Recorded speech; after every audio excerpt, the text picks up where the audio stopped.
The United Nations Organization discussed the elimination of unilateral extraterritorial coercive economic measures as a means of political and economic pressure.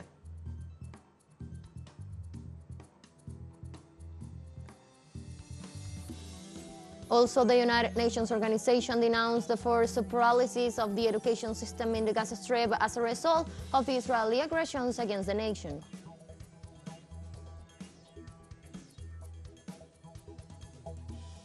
And Russia has started the second phase of exercise of non-strategic nuclear forces.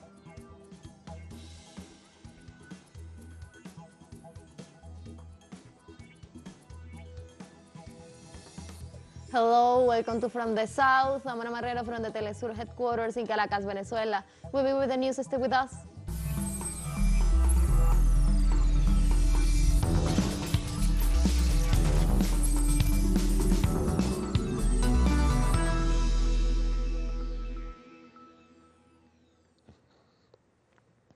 United Nations Organization are debating on Thursday the elimination of unilateral extraterritorial coercive economic measures as a means of political and economic pressure.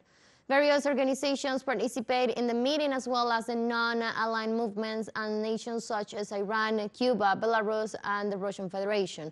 At the session, the UN addressed how Western ingerence affects the economic life and social development of the peoples of the world.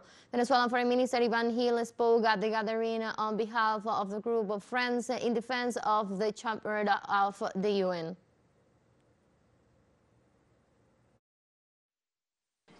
This policy of the imposition of unilateral coercive measures has failed. It is one of the most striking examples of this is that of Cuba, which for over 60 years now has been suffering under these measures. We renew our unwavering solidarity here with the people and government of Cuba, while urging once again the government of the United States of America to immediately and unconditionally put an end to this blockade imposed on excluded from the arbitrary and unilateral list of state sponsors of terrorism. Mr. President, the promulgation and application of unilateral coercive measures has no basis under international law. These measures are unjustified and illegal. It is important to be clear in this regard. And in this sense, Venezuelan Foreign Minister Iván Gil, in his speech at the UN General Assembly, denounced the coercive unilateral measures as a crime against human rights. In this context, it should also be noted that, different to what some countries pretend to portray, financial transactions or the provision of goods and services necessary for human assistance and basic human needs are in fact affected by the very existence of unilateral coercive measures, including as a result of the fear of so-called secondary sanctions.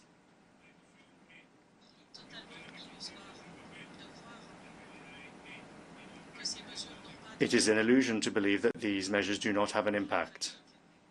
In practice, they have been proven to be ineffective, or rather non-existent. Unilateral coercive measures are very clearly a crime against humanity. They constitute a massive violation of human rights. They deprive entire populations of their very means of subsistence. In this meeting, the alternate permanent representative of Mexico to the United Nations, Alicia Buenrostro, spoke about the discussions and efforts needed to stop these unilateral sanctions.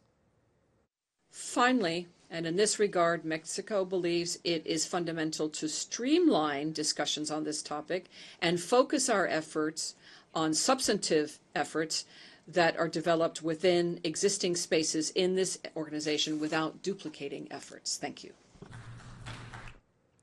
During his speech, the permanent representative of Bolivia to the UN, Diego Rodriguez, emphasized that unilateral measures have devastating consequences on the economy and stability of the population of the affected countries. Unilateral coercive measures, as the name quite well tells you, are arbitrary, capricious measures imposed by one state on another with the aim of generating economic, trade and financial effects that are adverse to the country for political reasons that have devastating consequences on the economies and the stability of the populations of the countries that are affected. These unilateral measures not only affect governments, but they directly affect peoples. They affect their well-being, their development, and stop them building their life's projects. Diego Parry Rodriguez also indicated that unilateral coercive measures constitute a violation of human rights and that all countries, especially in developing countries, should unite and work together to put an end to this evil that affects so much the current society. Unilateral coercive measures not only affect the development of countries and worsen the conditions of poverty and inequality, but also they constitute serious violations of human rights because they aim to make people suffer and take away from them the most basic things for their personal, family and community development. Our commitment to the United Nations Charter and the basic principles of international law should unite all countries together, in particular developing countries, so that we eliminate and pull up by the roots once and for all these unilateral coercive measures, and that they do not continue to pose an impediment to trade and investment between independent and sovereign nations. In the meantime, the Deputy Foreign Minister of Belarus, Valentin Rybakov, denounced that the policy of sanctions against countries in the Global South limits the access to food and medicines. We are talking about people's lives and their health, particularly that of women and children. When the authors and supporters of unilateral measures and the pseudo-politicians that finance them applaud the latest raft of sanctions, please remember that they are the ones that are depriving a child with a rare disease of the chance to lead a normal life and depriving a seriously ill pensioner of the chance to see their great-grandchildren or their grandchildren. They are the ones that are dooming millions of people in the countries of the Global South to starving to death. And that is no exaggeration. The statements of the USA and the European Union to the effect that their unilateral sanctions do not extend to potash fertilizer are also a lie. A direct consequence of the sanctions against Belarus's potassium fertilizer, which constitutes almost a third of global exports, was a significant drop in harvest yields in Africa. The permanent representative of Algeria to the United Nations, Amara Benjama, also stressed the impact of the unilateral coercive economic measures on the developing countries. Unilateral coercive economic measures, such as economic sanctions and trade embargoes imposed on several developing countries, undermine the principles of sovereign equality of state and the non-intervention principle enshrined in the UN Charter. These measures restrict not only the free flow of trade and negatively impact the populations by depriving them of access to food, medicine, and other essential goods and services. Let's take a very short break, but remember you can now join us on our TikTok account as Celeste English, where you'll be able to see news in different formats, news updates, and more. Stay tuned for more news.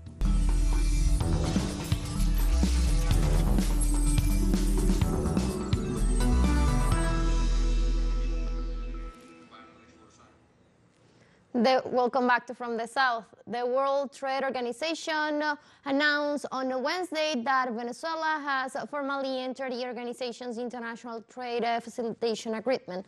The World Trade Organization also highlighted the progress that the agreement will entail for Venezuela, impacting the promotion of imports, the diversification of exports, and reduction of costs at the commercial level. During the National Council of Productive Economy held in the state of Apure, Vice President Delcy Rodriguez highlighted the importance of the inclusion despite oppositions from the U.S. and its allies.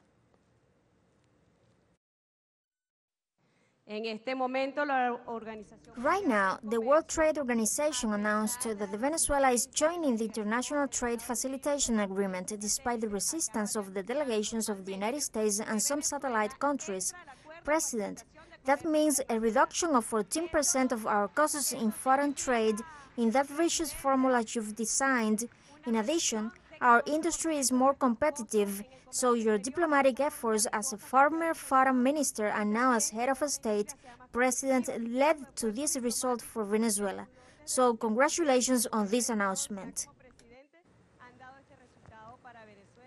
On Thursday, Venezuela hosted the first international conference in the Americas to address the ongoing Palestinian Holocaust. The two-day event is being attended by the intellectuals from around the world who are meeting at the Romulo Gallegos Center from Latin American and Caribbean Studies, CELARC, in Caracas, under the slogan, "A New Holocaust in the 21st Century, Zionism Threatens the World."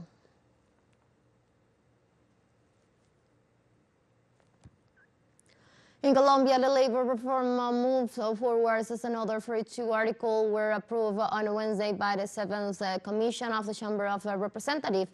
The reform is one of 4 initiatives proposed as a social project by the government of President Gustavo Petro.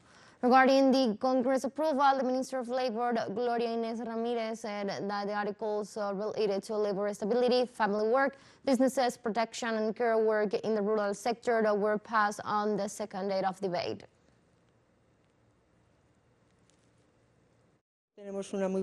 We have some good news, and that is that the Conference of the International Labour Organization has recognized that our government have made significant progress in the development of the 159th Convention, and this encourages us to continue working on public policies for the population in a situation of disability.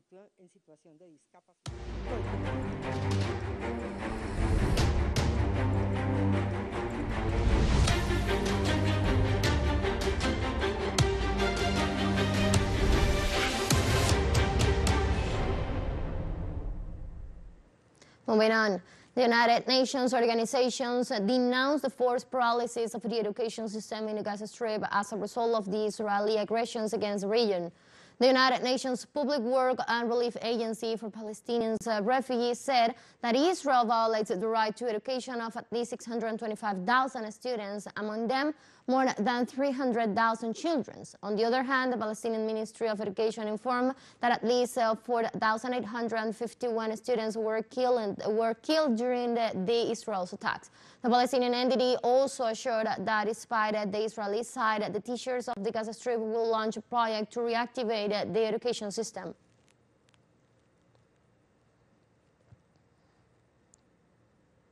Israel's genocidal sites persist in the Gaza Strip despite constant demands for a ceasefire.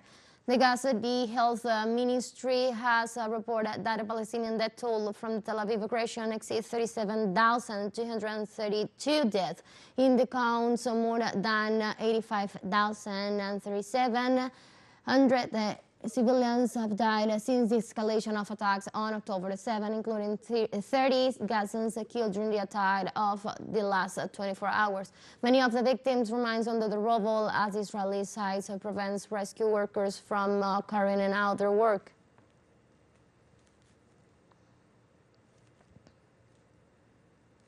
United Nations warned of environmental and health risks from accumulation of garbage in the Gaza Strip.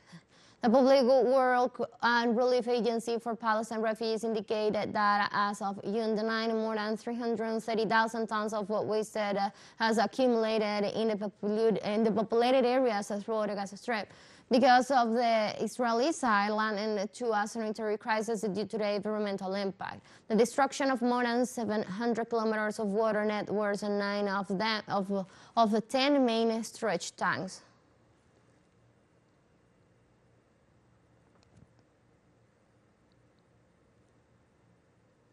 On Thursday, dozens of Palestinian hostages released by Israel denounced serious tortures as they were immediately hospitalized due to their physical deterioration and injuries. The recently released demanded the freeing of all those still in Israeli hands, alerting that prisoners died every day in captivity. In this regard, local authorities have also denounced the deaths of Palestinians due to tortures, starvation, dehydration, and lack of food, and the conditions under which they are being imprisoned, some remaining handcuffed and blindfolded for hours in a minimal cage.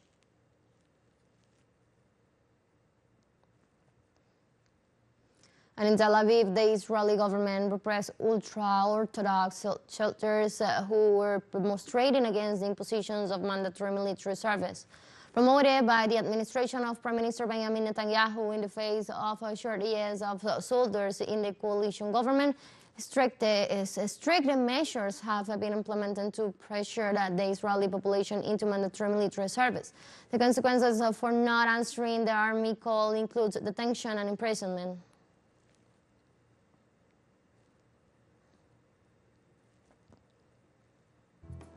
Let's take our last break, but before we invite you to join us on our WhatsApp community for our English-speaking audience, you can scan the QR code on the screen to join directly and share the link to reach more people. Constant news coverage of Latin America and the Caribbean, as well as the rest of the world. Let's stay connected and informed with Telesur. One financial break, don't go away.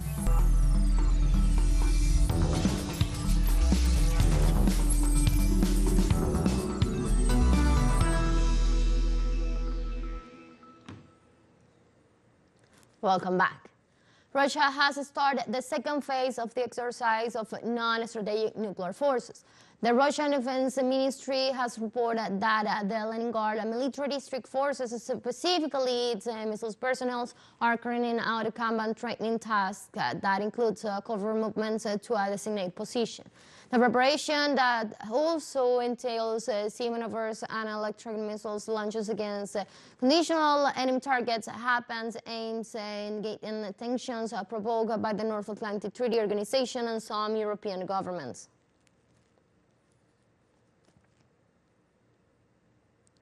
In Russia, the Moscow Stock Exchange held the trading in dollars and euros in response to illegal U.S. sanctions. In this context, exchange managers assured that the measures will affect both the foreign exchange and previous metal markets and the over-the-counter market. As the rest of operations will be conducted as usual, the measure is aimed at ensuring the functioning of the infrastructure and the financial market.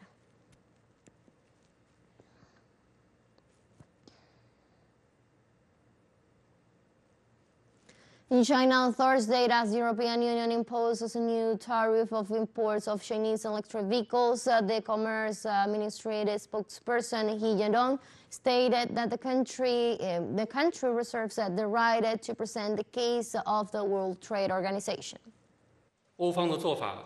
The actions by the European side are suspected of violating WTO rules and unnaked protectionist behavior. China reserves the right to file a suit to the WTO and take all necessary measures to resolutely defend the rights and interests of Chinese companies.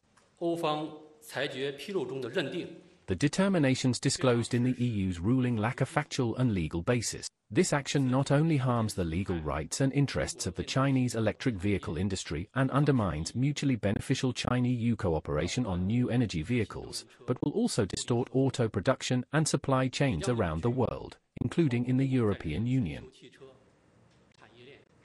South Africa's opposition Inkatha Freedom Party announced on Wednesday that it will ally with the ruling African National Congress Party in its bid to form a coalition government. In the meantime, the new parliament in Cape Town is to convene for the first time on Friday after the vote of produce a no outright winner. Precisely, the Inkatha Freedom Party won 17 seats in the 400 members National Assembly, where lawmakers will be called to appoint a speaker and elect the country's president. The IFP will join a government of national unity that includes the ANC and the Democratic Alliance. In reality, the only options are to become part of the government or part of the opposition. The mandate we received from the electorate is for the IFP to contribute to the effective governance of South Africa. We have come to the end of this news brief, but you can find these and many other stories on our website at teleserenglish.net.